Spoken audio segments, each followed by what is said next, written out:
$200 billion disappeared. 1/4 of the American workforce lost their jobs. There was no war, no bombs. People later called it a market crash. But the market only did what it was designed to do. The more disturbing truth was this. Before it collapsed, the system had worked perfectly for years. To understand the fall, you have to look at the party before it. Not the day the market broke, but the years when no one believed it ever could. In the early 1920s, the First World War was over.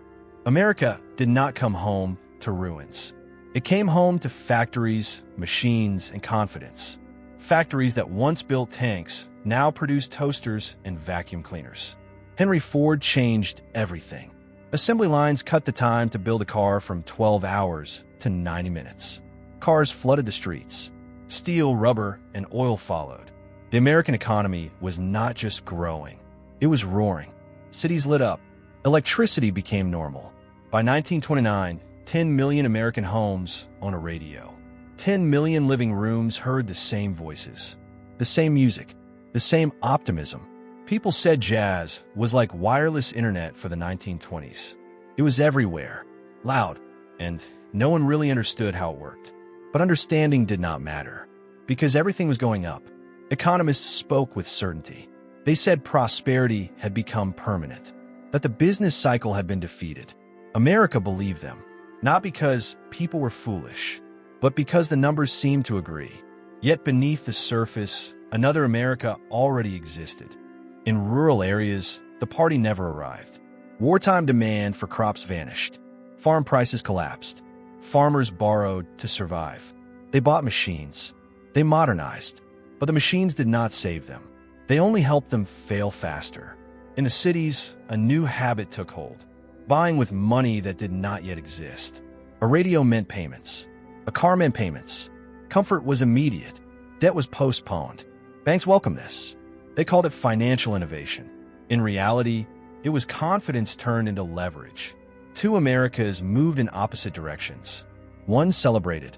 One sank quietly. The system did not see a contradiction. It saw fuel. Growth does not require everyone to be stable. It only requires enough people to believe tomorrow will be better than today. By the end of the 1920s, almost everyone believed that.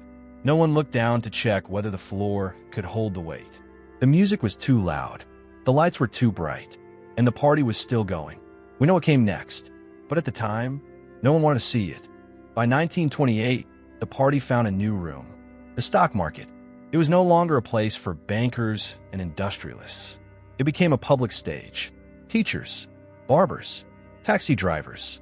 Everyone had a tip. The Dow Jones doubled in less than 5 years. Not because companies had doubled in value, but because belief had. Buying stocks stopped being an investment. It became proof of intelligence, of modernity, and most importantly, of belonging. Newspapers printed market prices every morning. Radio hosts discussed stocks between music programs. The market was no longer abstract. It was personal, but here is the mechanism most people missed. Very few investors were using their own money. They were buying on margin.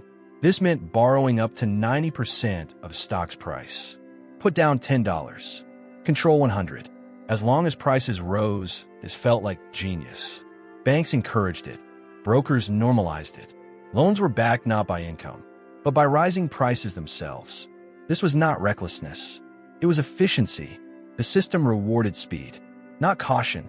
A stock that rose 10% could wipe out a year of factory profits. Why wait?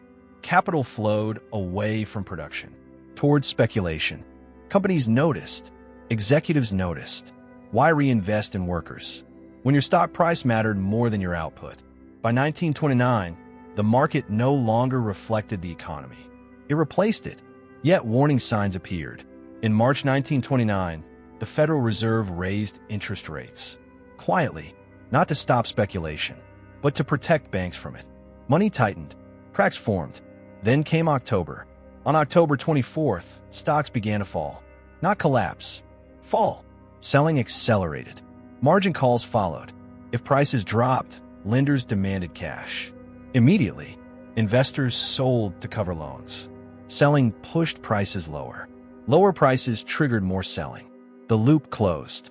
On October 29th, 16 million shares traded hands. Panic had a volume. In weeks, 90% of the market's value vanished. But the most dangerous part was not the crash itself. It was what the system had been rewarding all along. Leverage, speed, confidence without verification. The crash did not break the system. It revealed it. And once belief collapsed, nothing was left to hold the structure up. Factories slowed. Orders vanished. The party ended everywhere at once. The bill had arrived. The crash was loud. The damage was quiet. Banks did not fail all at once. They failed one line at a time. A customer arrived, then another, then a crowd. There was no announcement, no sit-ins. By 1933, more than 9,000 American banks had closed. Savings vanished. For millions, money did not slowly decline. It simply stopped existing. But the deeper mechanism was already in motion. Banks had lent depositors money to the market. When stocks collapsed, those loans collapsed with them. To survive, banks did what the system allowed. They stopped lending. Credit froze. Factories could not borrow to pay workers. Stores could not borrow to buy inventory. Farmers could not borrow to plant. This was not panic. It was logic. Without credit, a modern economy cannot breathe. Unemployment rose from 3% to 25%.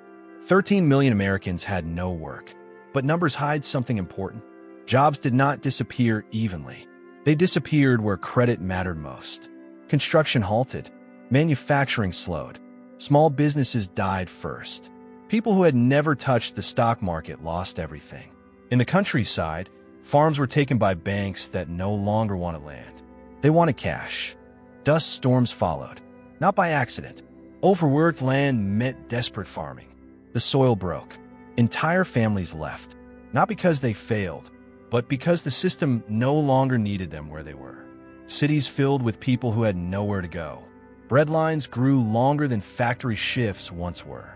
The collapse was no longer financial. It was social. The market had stopped moving, but the consequences kept spreading. What looked like an economic crisis was actually a coordination failure at scale. Everyone was waiting for prices to stabilize, for confidence to return. But confidence does not come first. It comes last, and the system had removed every reason to believe. The Great Depression was not caused by fear. Fear was a response. The real cause was a structure that could only function when belief never broke. Once it did, nothing inside the system could restart it. At this point, the story usually changes tone. Governments step in, rules are written. The crisis is said to be fixed. But the system did not change because it failed. It changed because failure became too visible to ignore. Franklin Roosevelt entered office in 1933. The banks were already closed. Within days, the government did something radical. It admitted the system could not restart itself. The New Deal was not a rescue. It was a redesign. Banks were separated from speculation. Glass-Steagall drew a line between deposits and risk. For the first time, savings were insured. Trust was replaced with guarantees. Public works employed millions, not to create profit, but to restore circulation. Money was pushed back into motion. The lesson policymakers believed they had learned was simple. Uncontrolled markets create instability, so they added controls. But here is the deeper mechanism. The system was not punished for excess. It was stabilized so it could continue. Speculation did not disappear. It moved. Risk was not eliminated. It was managed. Financial markets became safer, and therefore larger. Confidence returned not because danger was gone, but because danger was buffered. For decades, the arrangement worked. Growth returned. The middle class expanded. Crashes became rarer. But something else happened. Memory faded. A system protected from collapse begins to forget why the protections exist. By the 1970s, profits slowed. Regulation felt heavy. Innovation demanded freedom again. Rules were softened. Walls were lowered. Risk crept back toward deposits. This was not corruption. It was continuity. The system was returning to its preferred shape. Not chaotic, not stable, efficient. The same incentives quietly reassembled. Speed, leverage, short-term reward. The structure did not repeat itself by accident. It repeated because it worked, until it did not. By the time the system looked familiar again, most people no longer remembered the first collapse. The names changed, the instruments evolved, the language became technical, but the logic stayed intact. In 2008, housing replaced stocks. Mortgages replaced margin loans. Leverage returned.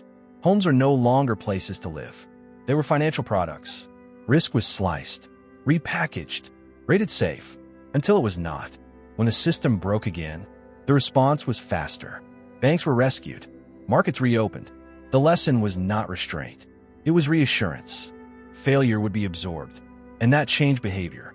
Risk became rational, not because people were greedy, but because the system rewarded participation and punished hesitation. The modern economy does not remove collapse. It schedules it. Losses are concentrated. Gains are distributed early. When cracks appear, they're explained as accidents. But accidents do not repeat this cleanly. The system does not collapse because people forget. It collapses because remembering would slow it down. Efficiency requires short memory.